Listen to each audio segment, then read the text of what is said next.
uns et les autres. Et si vous en êtes d'accord maintenant, je vais effectivement passer la parole pour la première communication à Gilles Savary, Annick Girardin et Didier Quentin sur la réforme du contrôle technique automobile et son extension.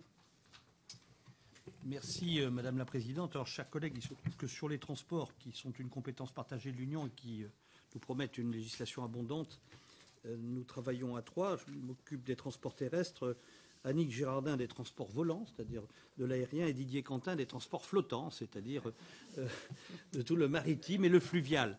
Et ce qui nous intéresse aujourd'hui, et contrairement à ce que j'ai sur l'ordre du jour, ce n'est pas la réforme des conseils d'administration des grandes entreprises européennes, mais c'est la proposition de règlement du Parlement européen qui est relative au contrôle technique périodique des véhicules à moteur, de leurs remorques, et qui abrogerait une directive de 2009. Il s'agit des fameux contrôles techniques qui vous sont familiers, qui sont familiers aux automobilistes, qui en France, vous le savez, se déroulent sur prescription européenne au bout de 4 ans et tous les 2 ans pour que le véhicule soit à nouveau validé. Ce que propose l'Union européenne aujourd'hui, c'est de les étendre à tous les autres véhicules terrestres, pratiquement tous, surtout les motos et un certain nombre de Vespa, enfin de véhicules à moteur 2 roues d'une certaine cylindrée, plus les tracteurs au-dessus d'une certaine cylindrée, plus les remorques, avec une extension du champ des contrôles, c'est-à-dire des contrôles plus sophistiqués et une formation plus importante des contrôleurs. Et enfin, un accroissement de la fréquence des contrôles. Ça serait plus 4 ans et tous les 2 ans, ça serait 4 ans et tous les ans, et ça serait d'emblée pour les véhicules âgés une augmentation de la fréquence. Donc voilà, mes chers collègues, quel est le projet. Alors, il y a une première chose qui doit être soulignée, c'est qu'on passerait donc d'une directive à un règlement. Ça veut dire que c'est plus transposable par les assemblées nationales. C'est d'application directe. Donc c'est un texte qui échapperait à nos délibérations de transposition. C'est du droit communautaire. Si c'était une directive, nous aurions encore à transposer en loi française. Ce n'est pas une directive, ça serait un règlement. Première chose qui n'est pas anodine. Deuxième chose, la Commission assoit sa proposition naturellement sur ses compétences, qui ne sont pas contestables. C'est un règlement ancien.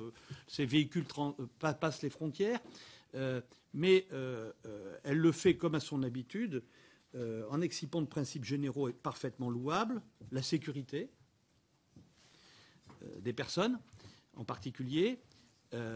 Or, toutes les études qui ont été faites, y compris par des structures d'études de professionnels, c'est-à-dire de gens qui sont des professionnels, par exemple des représentants des motos, n'arrivent pas à établir une corrélation et un lien irréfutable entre accidentologie et contrôle technique.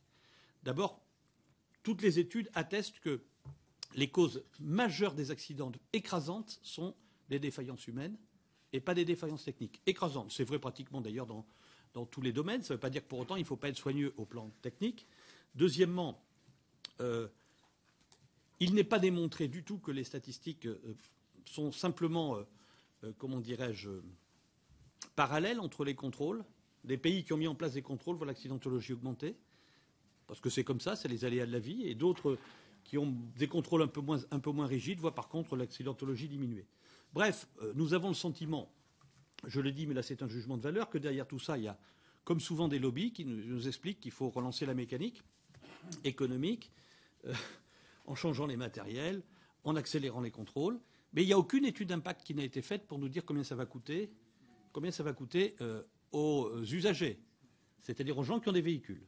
Et donc, le Sénat s'est prononcé, et au titre du contrôle de subsidiarité, a considéré qu'il fallait émettre un avis de rejet de cette directive au niveau de l'Union européenne. Nous vous proposons la même chose.